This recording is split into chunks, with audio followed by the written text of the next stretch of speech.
What's up, everyone? Welcome back to another episode of Be the Number Pod. I am Tee Off Sports, and I'm joined as always by my co-host Josephine Chang.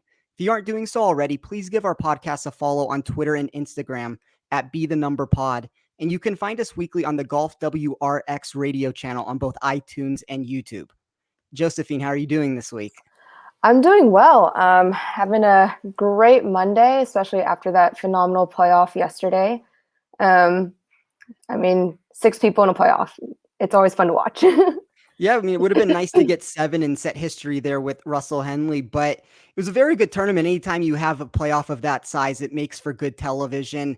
I think as far as my week went from a betting perspective, I had outrights on Adam Scott, Kevin Kisner, so I did get a little bit back there. Kevin Na and Justin Rose. The big one for me would have been Kevin Na if he could have pulled it off. We talked about him a little bit on the show last week, and I mentioned Kevin Kisner and all the reasons why I liked him, and I think, all those reasons came into play. The putter got hot late. He made a run at it, and he got very fortunate. Adam Scott should have won that tournament. He should have never missed that 3.5-foot birdie putt. And unfortunately for me, that would have been a bigger payout. The ticket I had on Kisner was a little bit smaller, but it is what it is with it. I'm always happy to walk away with a winning week with it, and I think it was a good tournament, all things considered. Yeah, absolutely. This is the first tournament that I decided to try and put a lineup together. And so I texted you immediately after. I mean, it was a $5 buy-in, and I won $8, and I immediately texted you, and I was like, oh my gosh, look. So I just had fun with it. Well, it's good. I mean, and that's the one thing that we're trying to do on this show. I mean, I know there's a lot of people that are just getting into the DFS side of things and just getting into the betting world. And we're trying to provide information for everybody and try to make it as easy and smooth of a transition process as possible. So I was happy that you were able to win $8 in that contest and you got going on it. And I think it's something that if you're not doing so already, download DraftKings, deposit some money, try to follow along with the show.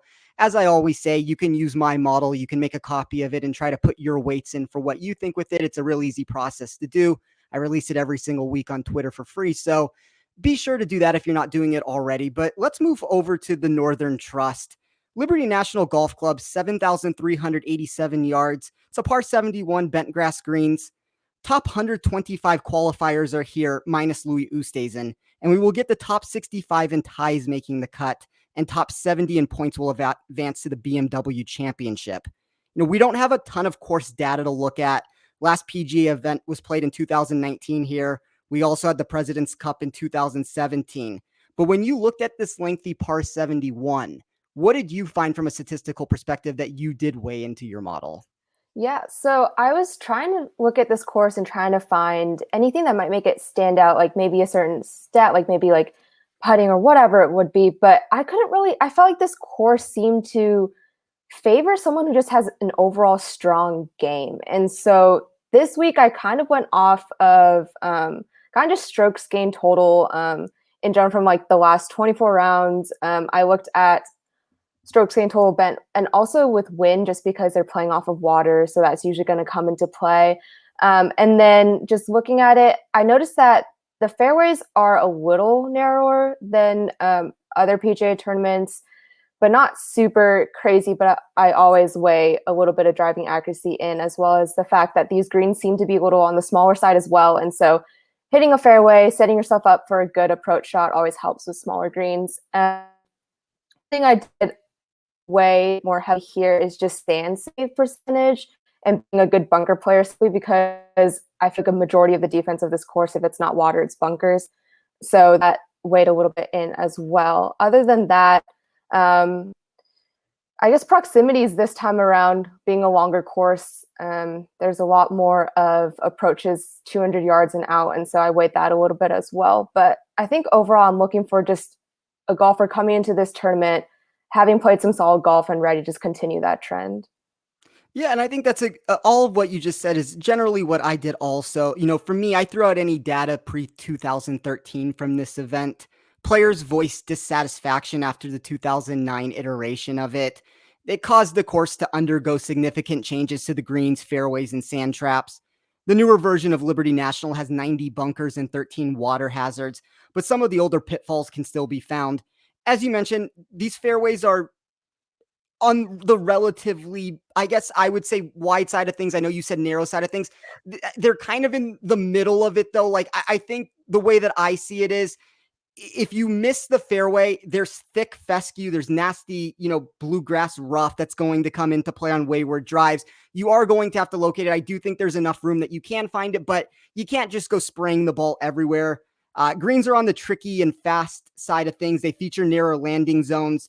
That places GIR percentage below tour average by 4%. Wind can play a factor because, as you mentioned, the course sits on a coastal line, and long iron play will be at a premium because of the tiny surfaces. So I started my model with 25% on a weighted tee to green category that I made. Kind of what you're saying. I'm just looking for well-rounded players. As I mentioned, data is limited, but I didn't see a heavy case to be made for putting. Birdie putts from 0 to 5 feet are nearly 6% higher here, which means golfers are sticking their second shots, and strokes gained off the tee was 2.5% more impactful than an average week. Because of that and where birdie putts are being made, I placed 17.5% on weighted proximity. 82% of irons come from either 100 to 150 yards or 175 plus, with over 52% coming from over that 175-yard range. Top 10 of that recalculation for me gave me Casey, Morikawa, Leishman, DeChambeau, Justin Thomas, Victor Hovland, Terrell Hatton, Ryan Palmer, Matthew Wolff, and Tom Hoagie. I did 17.5% on a weighted par four. There's 5 par fours here that measure between 450 to 500 yards and are the most difficult at the track. I mixed some of that data in with bogey avoidance and par four scoring average. I have 10% on par five birdie or better percentage. 2 are reachable in 2 shots. This was one of the few venues that had par four scoring to be more important, but players still get 3 of their best scoring chances here daily. I have 10% on strokes gained total on bent, plus strokes gained total in moderate to severe wind. Wind doesn't look to be a heavy factor early, but the coastal gusts, as we both mentioned, are going to be relevant. The bent grass portion adds to the course fit. I have sand safe percentage for 10%. This is just because there's 90 plus bunkers at the venue. And then I wrapped it up with 10% on ball striking. Distance is 4 yards above average here. Accuracy is 5.5% above tour average, but you still need to find fairways because of the thick fescue. And then I took my total driving number and mixed it with the GIR percentage. So essentially, I'm looking for well-rounded players, golfers that can excel in tee to green, can hit fairways, have a little bit of distance, and can salvage scores on these difficult par fours. So I think, based off of what you just said, and it's the way I'm viewing it too, I'm just looking for guys that are going to not make as many mistakes. I think that any week that putting doesn't come as much into play, some of these tee to green stalwarts are always the guys that are going to pop out for me with it. But let's move into the $10,000 range and get to the meat and potatoes of what we're here for this week. And I'll run through these one by one to start, and I'll kick it over to you after I'm done. But it's led off by Jon Rahm at $11,500. Rahm's been spectacular when he's teed it up recently, but it will be the first time we've seen him in action since having to withdraw from the Olympics after testing positive for COVID-19 a second time. Rahm is second in my model and did go out and win the US Open after pulling out of the Memorial a week and a half before that event. But it's been about a month since we've seen him in action. I think statistically my numbers really like him, and I do think his upside could get a little capped if he comes out rusty, especially when you have to pay the highest total on the board. That would be my one concern with him. We have Dustin Johnson at 11,000. I have a feeling Dustin's going to be a trendy sleeper pick that still goes somewhat under the radar because of the hefty price tag. I've been a proponent that he's playing better than the results have indicated, but I do worry a little about what happens at this particular setup. Johnson is nearly 6 feet off of his 2018 totals in proximity from 175 yards and over, and Liberty National features 52% of irons coming from that range. There's always a chance he catches fire with his putter. He's been historically decent on bet grass greens. I'm going to be underweight, though. I know that he's been a little bit better from that 175-yard distance, but I need to see a little bit more before I want to jump in as the second highest priced option on the board. And it's not like we're getting an ownership that's going to be, 3, 4, 5% where we can really take a shot. We have Jordan Spieth at 10,800. I think Spieth remains one of the safer cash game options on the board, and his struggles off the tee have been negated recently as he grades 46 ranking spots higher in this field over his last 24 rounds in my model, comparing him to the long-term data. And then I will wrap it up here before we get to the last couple players. We have Xander Schauffele at 10,600. Course fit seems to be good, although I typically prefer a par 72 for just his ability to play on par fives with it. So I think he's playable in GPPs as a contrarian choice, but there is some risk involved. So of Rom, Dustin, Spieth, and Xander, anybody in that range that sticks out to you? Anybody that you did not like? So I truthfully, if you had thrown it to me first, I was just gonna say, are these ones at the top like Dustin Johnson and Jordan Spieth? Like, would you say that they're worth it with their price tag? I just thought that they're a little on the pricey side of things. And I mean, I understand why John Rahm's really popular. I understand why he's the most expensive. But that's definitely going to affect who you can choose for the rest of your lineup at 11,500. But I don't really have anything bad to say about him. The only person really I was kind of worried about Jordan Spieth, simply because just like as you said, off the tee's kind of been just a little all over the place, and obviously with this fescue and everything, it might lead to some big numbers, or it might cause him to just have to be phenomenal like around the greens and everything. And I think that's just kind of hard to say what's going to happen off the tee with him. So I was a little iffy on picking him. But I mean, out of those four, I didn't really have much else to say. I mean, I like Rahm, but he's so expensive. Yeah, and I mean, I guess the thing is, like, I think Dustin is too expensive at the price tag. I agree with you there. Jordan Spieth at 10,800, like, that's baking in everything that he's done recently. It's like the Open Championship. It's his win a little bit before that. It's all the good form that he's bringing into it. I think from an overall safety perspective, I do like him. Like, I don't have a problem with anybody rushing to play him in a cash game. And I do think he has upside to him, but it is an expensive price tag with it. I mean, currently right now we are looking at about 17% ownership. So it's not like you're getting a reduction on him. And I guess that would be one of my concerns, where I do think there are guys below him that have similar upside, if not more upside potentially with it. So I don't have a problem there. And yeah, I mean, with Xander, he's kind of there. I think that if you tell me he's less than 5% owned, I would start getting very intrigued with it. And he's kind of trending in that direction right now. But the problem is there are some guys that I like in this range, and there's some guys I like a little bit lower that not necessarily looking to like rush up there and be where I want to, be overly or way overly exposed with it. But it's not going to take much to get over the threshold that it's going to be. But let's move on to the last three players in this range, and I'll let you start off this range with it. So we have Colin Morikawa at 10,400, Brooks Koepka at 10,200, and Rory McIlroy at 10,000. What are your thoughts about these three? Yeah, so I mean, my model likes everyone in this range, but of course, I'm just going to highlight Morikawa again, just simply because I mean, we know that he's a phenomenal iron player, and that he's been playing really solid golf. So I mean, he's got high green and regulation percentages combined with small greens. I mean, that's something that you really want to look for, I feel like, on this course.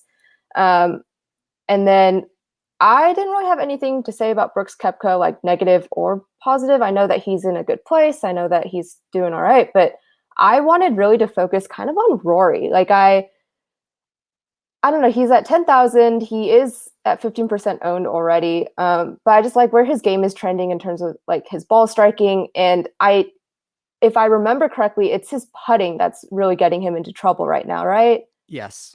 Okay, yeah. So I just think that just with his ball striking, he can put himself in good position. They're smaller greens, so I feel like that might negate a little bit of his putting struggles.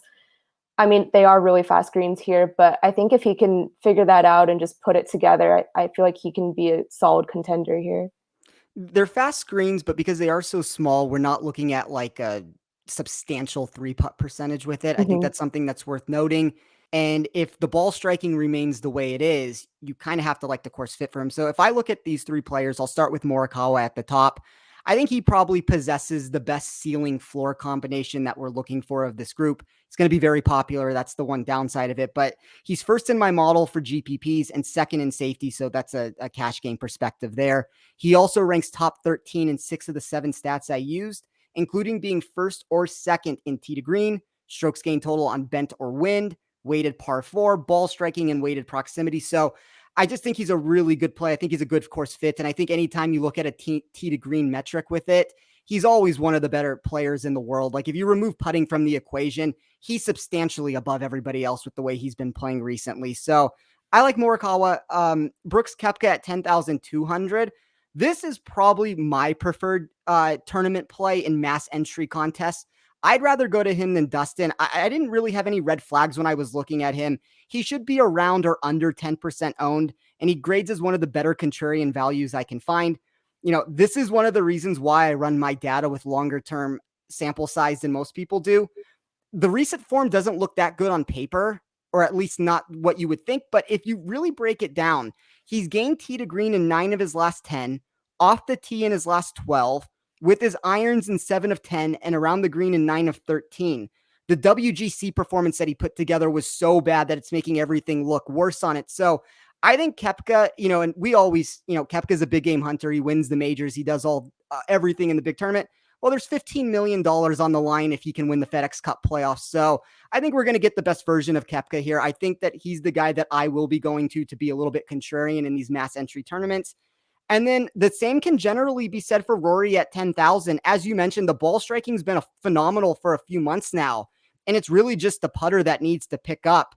I think if he can put together a neutral performance on the greens, he has a chance to win this tournament. And I think the ownership, 15%, and it was even higher than that earlier today. I was like hovering around 20%, but I don't have a problem with 15%. I do have more of a problem if it starts getting into the range of like 20, 25, 30%, and we're like the top person on the board with it. But I think Morikawa and Spieth for cash would probably be my preferred options. I like Brooks for GPPs, a little bit of Rory sprinkled into the mix, depending on where that ownership goes. And I'll be monitoring that. And then Xander will be another person I'll be looking at. And then I am probably going to be one of the ones that if Dustin beats me, he beats me with it.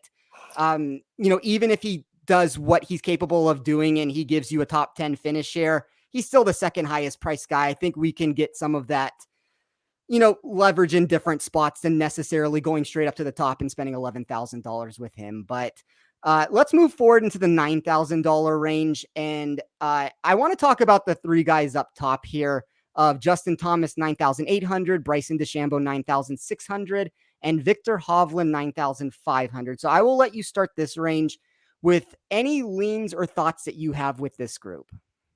So with these three, I really just looked at Bryson and I was a little confused. So my model didn't like him too much just with the way I weighted stats. And I just feel like his game's in an okay place. And I was just wondering, do you think that the fact that he seems to be falling apart on Sundays, do you think that plays a factor into how you view him for this week? Well, it's funny you asked that question because I'm going to ask you a similar question when we get down the board in a second to somebody else. You know what? Let's actually talk about it now. So I was going to talk about Russell Henley because Russell Henley, that was a terrible performance on Sunday. He had that tournament one. He was about to go wire to wire and he fell apart. And, I have an athletic background. I played baseball and tennis at a high level. So I understand what it takes, to try to close things out. And when you're not able to do it, how it affects you mentally with it. And I guess the answer to it is that every person is different. I would love to hear your opinion on it, being a golfer and somebody that's actually been in the sport with it. My opinion of it is that every person's different. I think a guy like Bryson right now is kind of trending in the wrong direction with the media and the whole Brooks debacle that he has going on and the fans, and it's not going well. But Bryson's upside is so high compared to maybe anybody else in the world. He might be the highest upside play that you can find. So I'm not going to play Bryson because of this reason, but sure. I mean, I think that that's maybe the case to be made that every single Sunday keeps going bad for him. And at some point it starts weighing negatively. Yeah, absolutely. The reason I asked is just because I have been sleeping on the lead a couple of times going in a few tournaments. And the most, I guess I can say kind of recent was my junior year in college. I held the lead going into the last day and just I couldn't finish it. I mean, I still ended up second, but it just kind of took a toll. I was like, man, that hurt. And so I can't imagine to just kind of keep going through that again and again. I mean, at one point you're gonna have to think, man, they're gonna get tired of it and they're gonna figure it out. But I guess golf is just so funny. It's so finicky that you just don't really know what's gonna happen. Bryson's a finicky person to begin with it. I mean, he wears his emotions on his sleeve and um he thinks outside of the box compared to anybody else. So I would have to imagine that when he's not able to get the job done, and it's not the first time he hasn't been able to get the job done.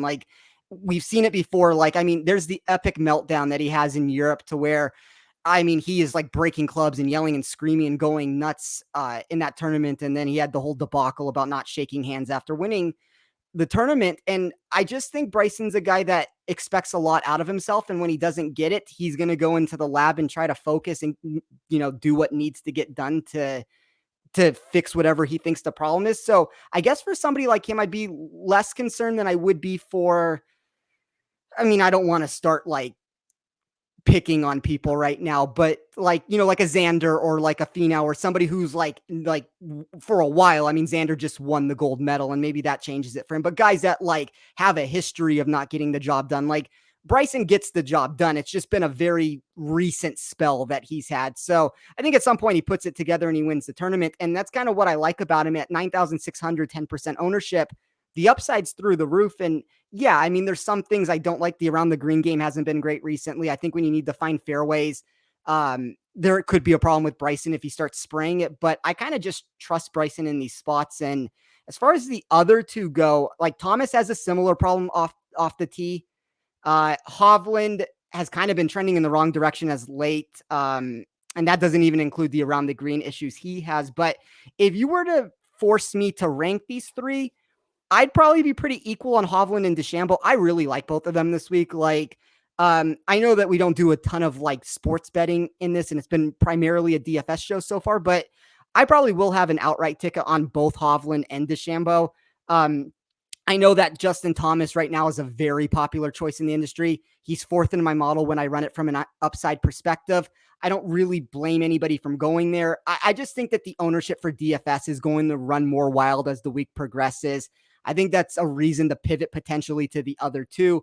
And I think all three bring very good upside to the table. So I will have all three of them. I think Thomas is the one I'm going to monitor the ownership a little bit more than the other two. But let's move down into this last little bit of this section here. So we have Abraham Answer at 9,400, Scotty Scheffler at 9,300, Patrick Cantlay at 9,200, Daniel Berger at 9,100, and then your boy Hideki at 9,000. I will start with this range just because I don't have much other I'm doing here. The two to me that are on my short list, I like Daniel Berger at 9,100. I think he's a great cash game play.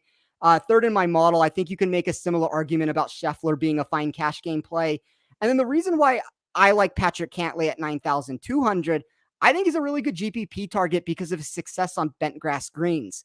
We've seen historically he plays better in California than the East Coast. I think the bent grass split though might be able to help him, and he would probably be. I would probably rank it. I mean, if you forced me to rank this section for tournament play, it would probably be Hovland, DeChambeau, Cantlay, Thomas, and then just Berger's ownership makes me more inclined to play him in cash than anything else. But as I said, Berger's third in my model, so I'm definitely fine playing him in cash. The two that I'm more or less out on would probably just be Answer and Hideki.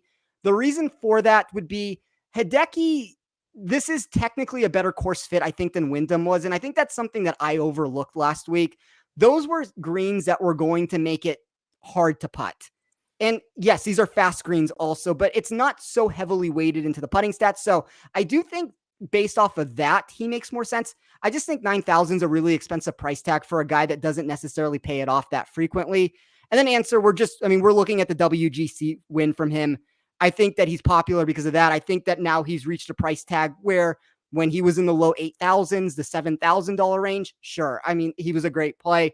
I think at 9,400, the upside doesn't quite equal the price tag. And I just think there's better places I'd rather go with it. He has the second here in 2019, the last time it was played. That's also going to make him popular. But I just think there's better options that I would rather play than those two.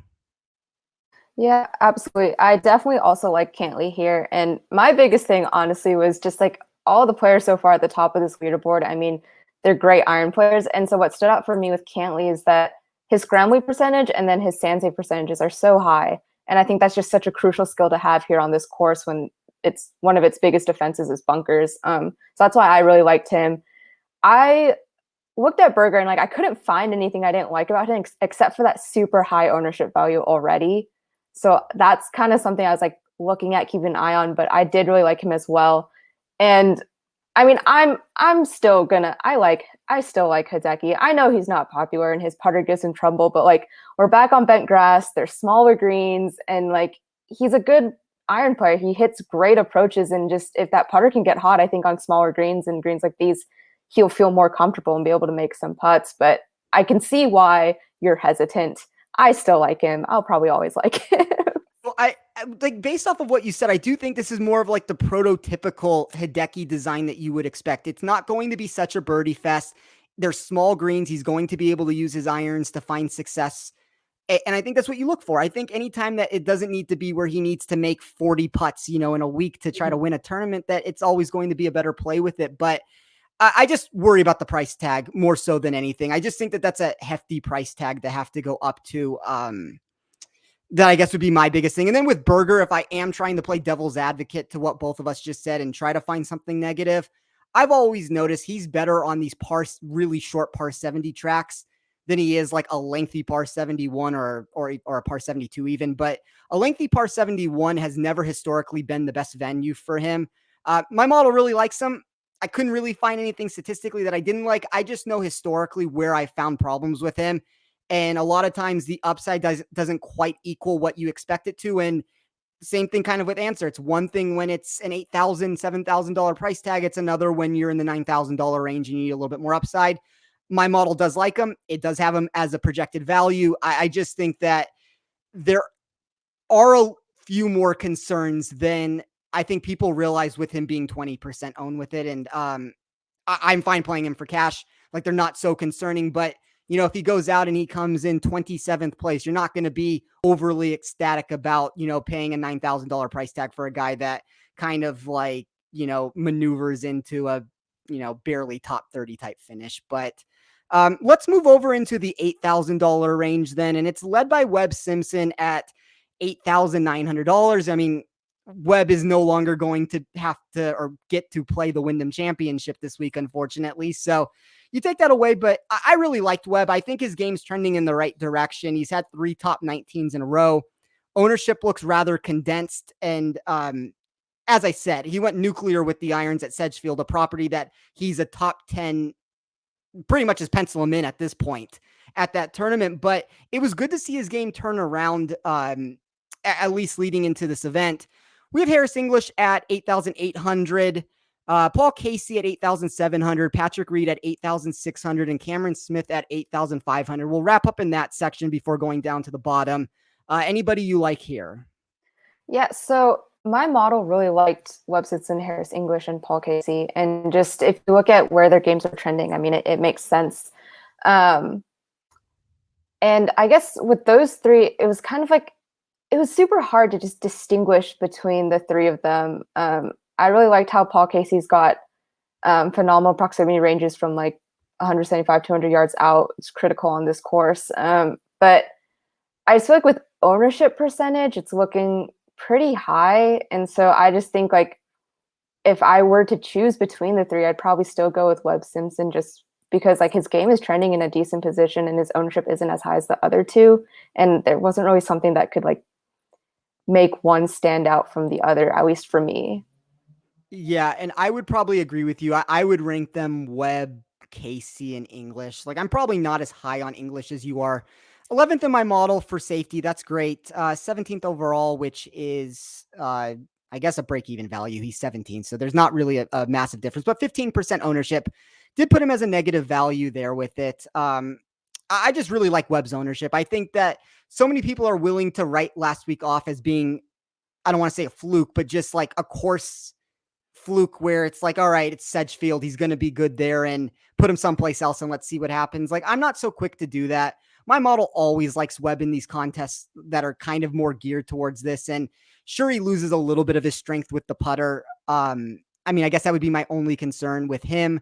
As far as Paul Casey goes, yeah, I mean, he's number one in my model in the weighted proximity categories that I ran this week.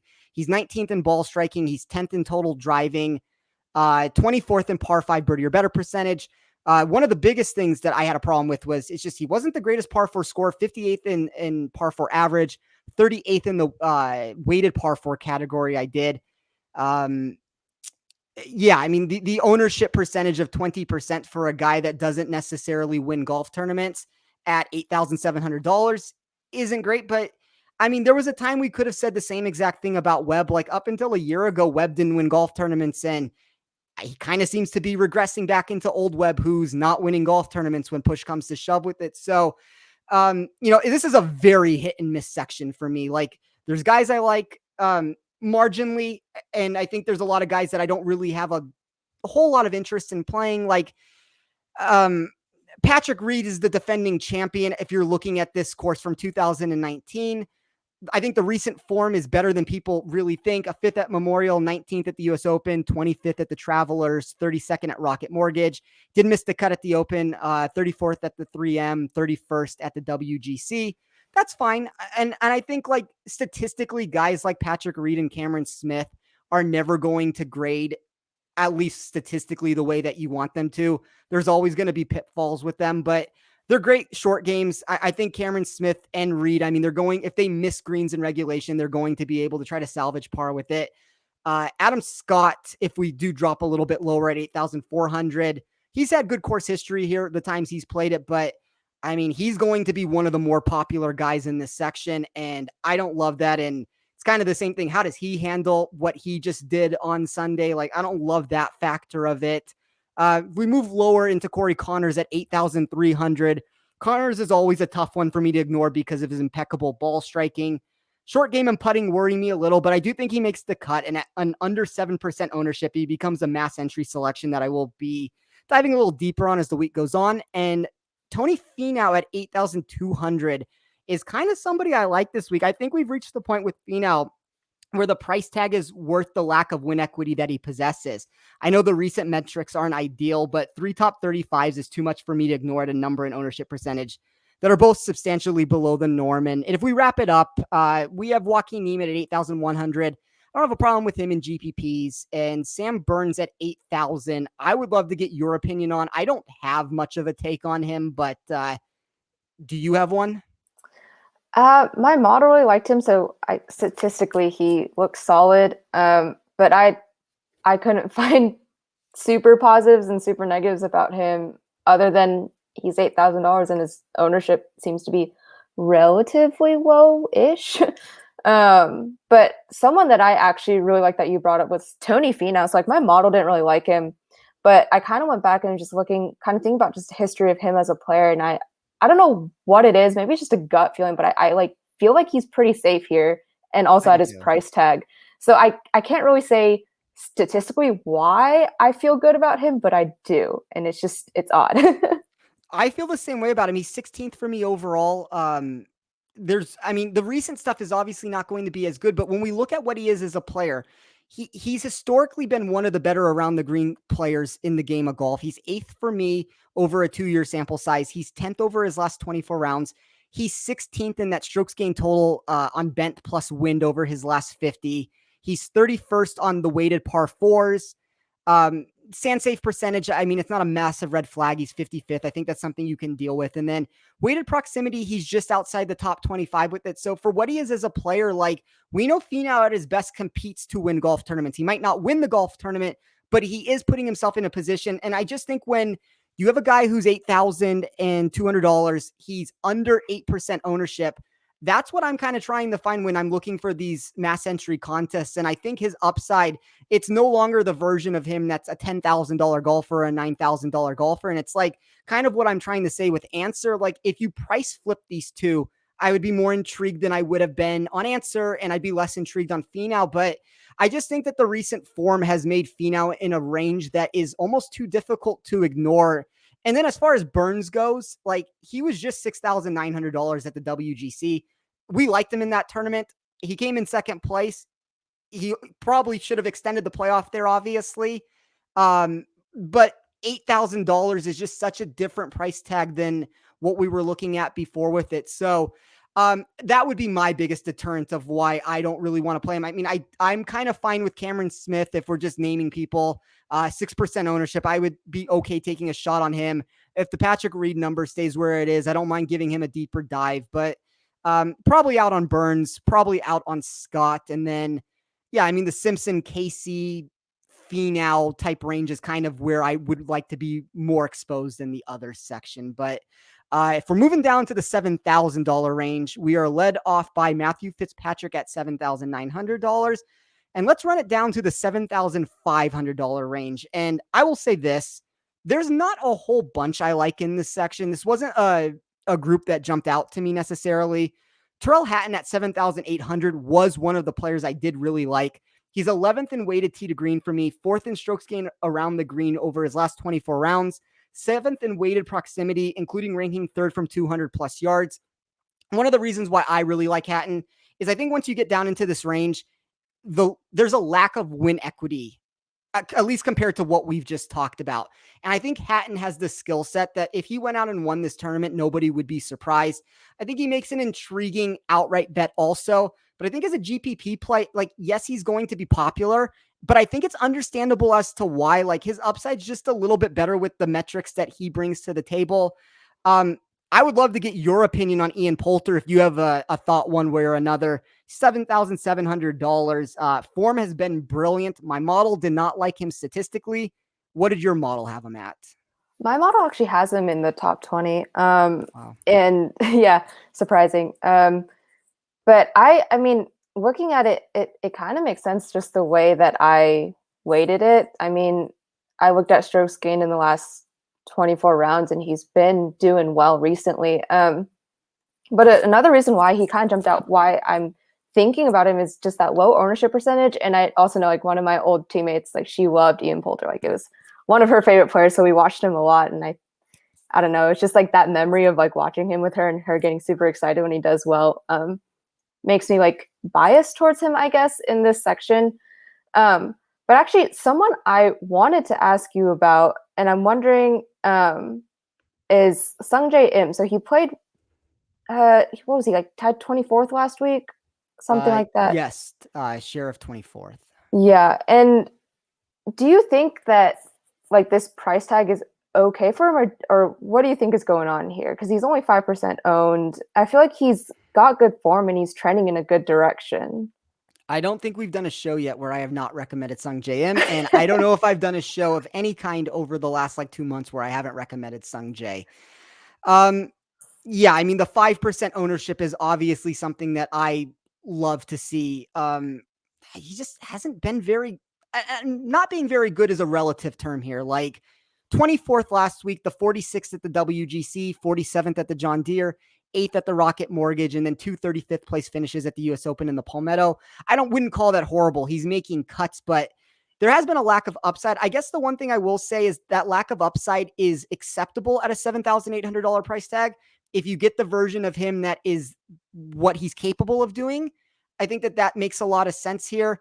If we look at what he's done historically, at least over the last 24 rounds, a little bit negative in strokes gained total, 12 spots higher in my rankings tee to green. He's 44 spots lower off the tee. So that's really what's killing him. And it's funny because Sungjae was having problems earlier in the year with his irons. He has now turned that around. He is 39 spots higher in my model there, 36 spots higher around the green. It's just the off the tee stuff has not been good. Over a 2-year sample size, he's 17th for me.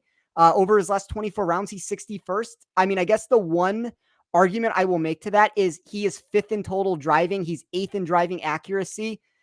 He's 12th when it comes to ball striking. Like, those are stats that you want to see, I think. And I think it makes sense for a venue like this. I don't have a problem with Sungjae, I guess is what it comes down to at 5%. Like, it's never going to take much to talk me into him. I think the number is relatively fair. I guess I would be more inclined.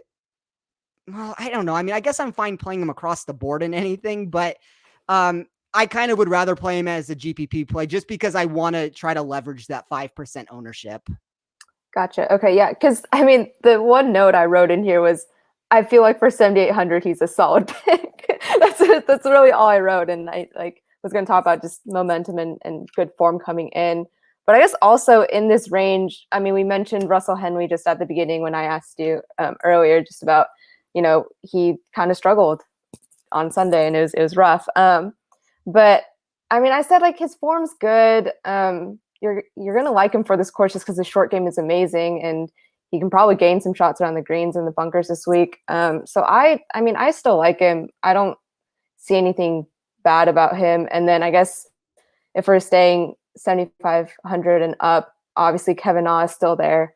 Um, I think he's trending in a good direction. And correct me if I'm wrong, but I feel like just historically, whenever he seems to gain confidence, he goes like on these stretches of good rounds and good tournaments and stuff. And so I feel like that's kind of where he's starting to go. So I was just wondering why he might be priced so low. Like, is there something I'm missing here?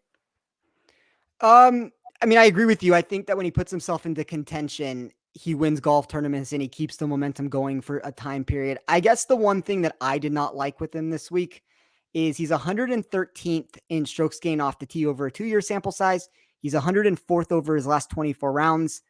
That worries me a little bit. I just worry that this course might be a little bit longer than he can handle. Um, if we look at what he's done recently, obviously he has 2 top 2s in his last 3 starts and maybe he keeps it going. But last time he played this venue, he came in 77th place. So, I mean, he made the cut and didn't do great on it. 42nd for me overall. He's 25th from safety, which is kind of a weird thing of what I'm saying right now, because I don't think he's generally that safe. That safety number is just more of what he's done recently than actually his course fit number from it. So very slight negative value for me. Personally, I would almost rather play Sergio Garcia or Keegan Bradley. Those are 2 guys that are not great putters. Corey Connors fits into that mold also, but guys that are really good tee to green players. And if we think putting gets negated even a little bit here, I think guys like that come into play. The other name I will throw out there, Jason Kokrak at $7,700. I think he checks a lot of the statistical boxes I'm looking at. He was a $10,000 golfer last week in a much weaker field, but it still feels like an overreaction to a miscut. He's ranked inside the top 55 in every statistic I measured. Ownership, I don't have a major problem at 8% ownership with it. So for me, Hatton's probably my favorite play in this upper tier section. I'm fine with Sung Jae. I'm fine with Kokrak. Poulter, I mean, I'll go with you on this one with him being top 20 in your model. I think that that's an interesting thing. And I think the form looks really good. And even when I just look at his numbers over the last 24 rounds, he becomes one of the biggest climbers for me. Like he's 38 spots higher tee to green, 30 spots higher in approach, 18 spots higher off the tee. That's not something that I put into this core model that I'm talking about right now, but it's there and it's something I can see. So I think he's at least worth a look. I'm going to have a hard time going back to Henley. I agree with you. Like he's 11th for me overall. The numbers look great. This is kind of what you would want to see from him heading into a tournament, but that's just so hard to overcome, I'm afraid. And that would be my biggest thing. And then, yeah, I like Sergio at 76 and I like Keegan Bradley at 76. I mean, that's probably my favorite part in that section. If we drop it down a little bit lower, there's not a whole ton I like in this section. I mean, I'll let you go first and I'll fill in whatever spots maybe that are different with it, but I don't have a whole ton to talk about. There's one player I do want to mention, but other than him, I mean, it's not as strong of a section as I would hope for. Yeah, I guess looking at this section is I definitely had more players up in the 7,500 and above than down here, but I had my model really likes Cameron Tringali. I mean, he's top 20 of this field in strokes gained, approach around the green, and putting. So just short game in general, I think makes him really strong here. But I mean, outside of him, Brandon Grace was kind of in the middle of the pack here. Vegas was also kind of in the middle of the pack for me. My model did not like Siwoo Kim, but I was curious to see if you had anything to say about him. I mean, he's 2% owned. Like that's, I guess, like always something I'm worth looking at with it. But he's a negative value across the board with the way I ran it. Very slightly, not a huge negative value. I mean, 66 tee to green in my weighted tee to green. Second around the green, that's something that it's at least worth diving into. He's 50th in the win plus bent grass, 15th on weighted par 4. I don't hate him. I don't love him. I think that when you look at the ownership percentage, he does come into play based off of that. I think anytime I can get a guy that's kind of neutral in what the price tag should be and nobody's going to play them, I always view those as good spots in mass entry contests to try to take just a look into. I mean, if he's going to be, 2% owned, if you have 150 lineups and you play him in like, 8 lineups, you're already well above what the ownership percentage is supposed to be for him. And that's obviously much more of like a deep dive into this. Most people aren't making 150 lineups. And if I'm making one lineup, I probably don't get to see Woo Kim. And if I'm playing, a single entry or a 3 max, I probably don't get to see Woo Kim. But I do think that at the ownership percentage, I at least have to consider him. For me, there'd probably be 3 guys that are I'm more preferred for me. As you said, Cameron Tringale at 7,300 metrically grades out very well. He hasn't won a golf tournament ever. I think that you can ignore that a little bit at the price tag. Jonathan Vegas at 7,100 is trending in the right direction. He's a great ball striker, and I don't really see a reason why he wouldn't turn it around. And to me, one of my favorite plays, and I'm going to go back to him, and I feel like at this point, I'm the Seamus whisperer. I was touting him during all the good run he had. I had him at the Barbasol. I had him during all those events. And last week I said he's one of the guys I don't like for this tournament.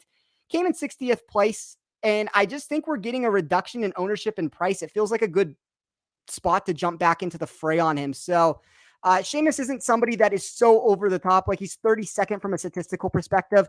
He is 21st from an overall rank. I mean, that gives me a pretty big advantage over what the rest of the market has. I guess you could make an argument for Ryan Palmer also. He's at least a value for me across the board.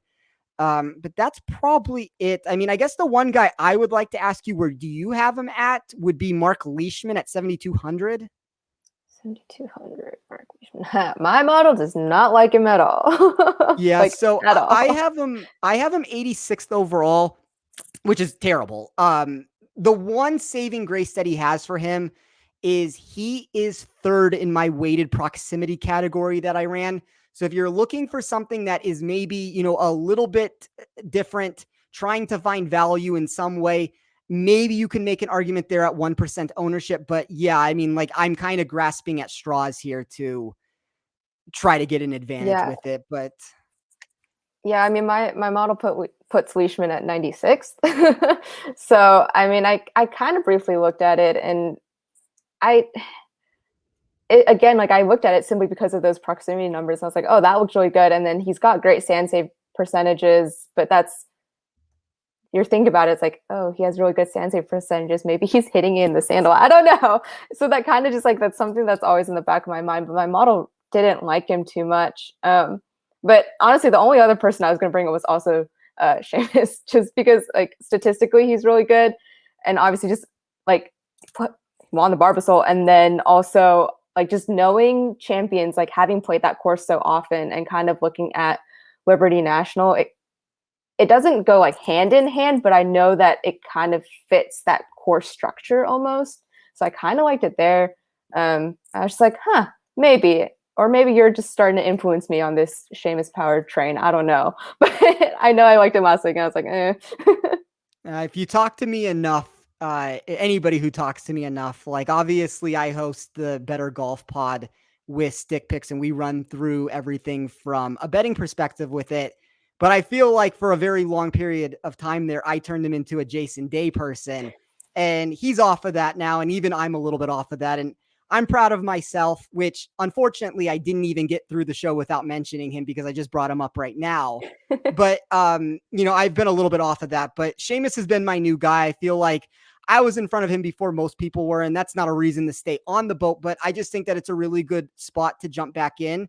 And I think he burned a lot of people, even though, I mean, he didn't miss the cut. I just think his around the green game, he's third in this field. The off the tee stuff worries me a little bit, but 8th over his last 24 rounds in strokes gained total. I think he's kind of sort of an elite player. And I know that like people don't want to hear that about a guy that is a journeyman in his 30s at this point, because it's like, how could he be this good?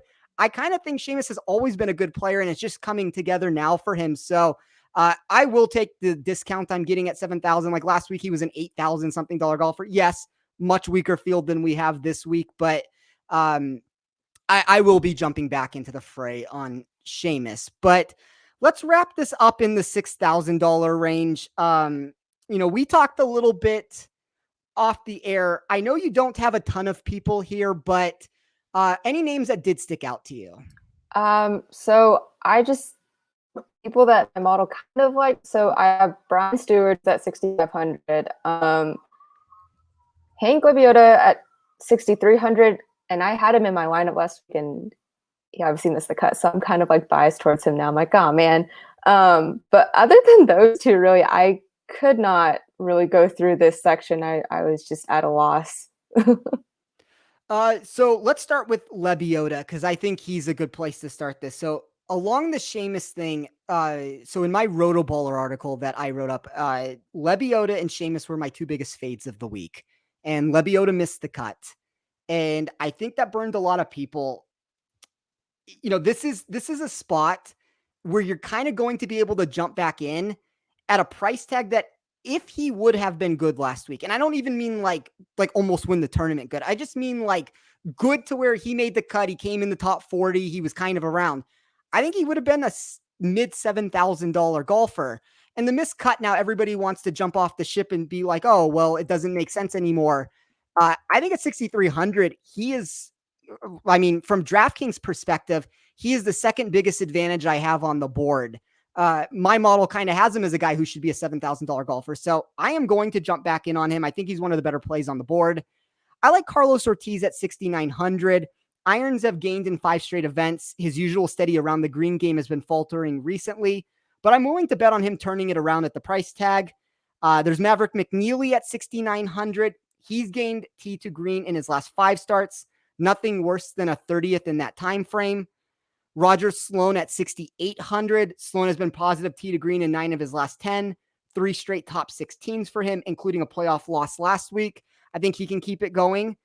Taylor Gooch at 6,800. I think it's a good buyback spot for him, who missed the cut for the first time in 8 starts last week.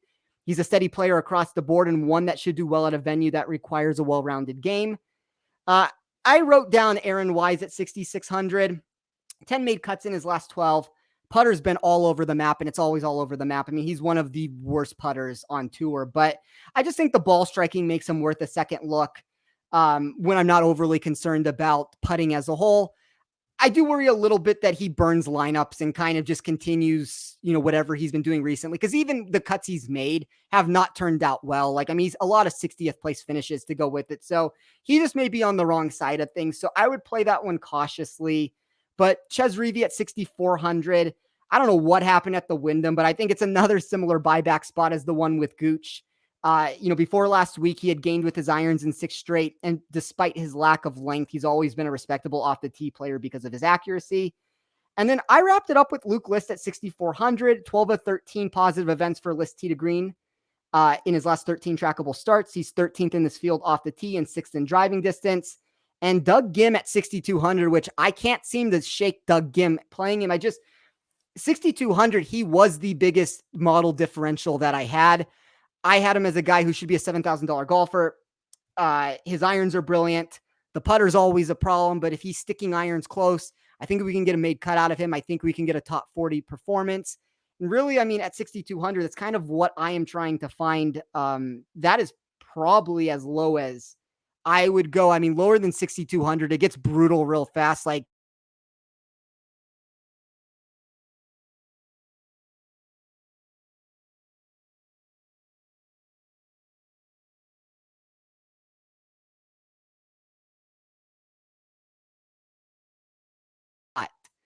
or that should make the cut. Lahiri's the closest with it past that point. So that would wrap it up for me. I don't know if you have anybody else down in that range. No, not really. I mean, I really liked Doug Gim like last week, and he missed the cut. And I mean, my model doesn't hate him, doesn't love him, but I know like he's been a solid player. And then you mentioned Ches Reavie as well, and I can't remember if I talked about him last week or not, but like my model thinks he's pretty decent too, and I think at his price tag he's not bad. But I mean, I struggle with this section. It got to be a lot real quick. So Yeah, I mean, unfortunately, with the way I'm going to build lineups, I do think that I'm going to have to be stuck in the $6,000 range, and I'm kind of happy with it. Like, as I said, I didn't love the $7,000 section. Like, I'm going to have Seamus.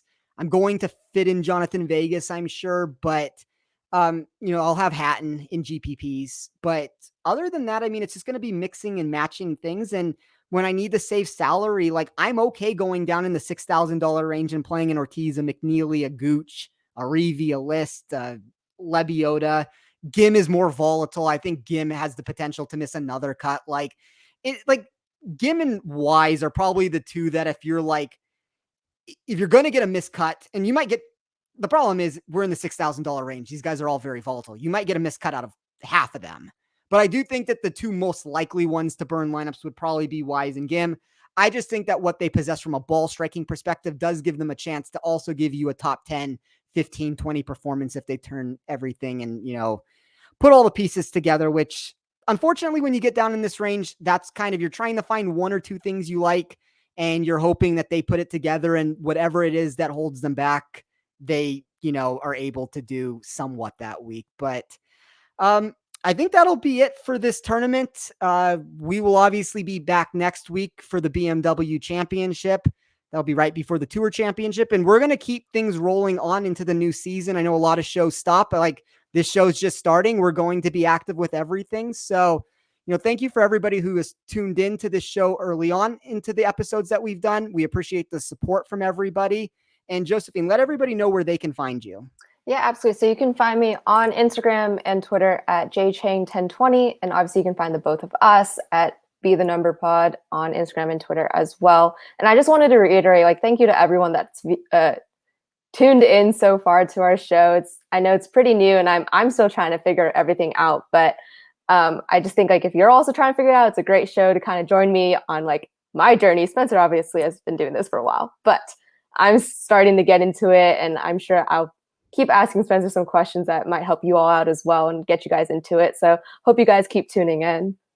Yeah, and as Josephine said, the purpose of this show is always going to be for the viewer on it. We want to teach, and Josephine is obviously super sharp. I mean, it took her 1 week to jump into the DraftKings side of things, and she's already cashing in lineups there with it. But we're trying to teach anything. So if you ever have a question, you can write me on Twitter at @TOffSports.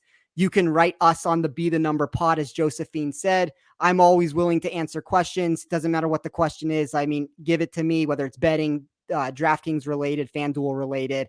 I will give you a response. But thank you once again, everybody, for tuning into the show. We hope you enjoyed it, and let's try to win some money this week.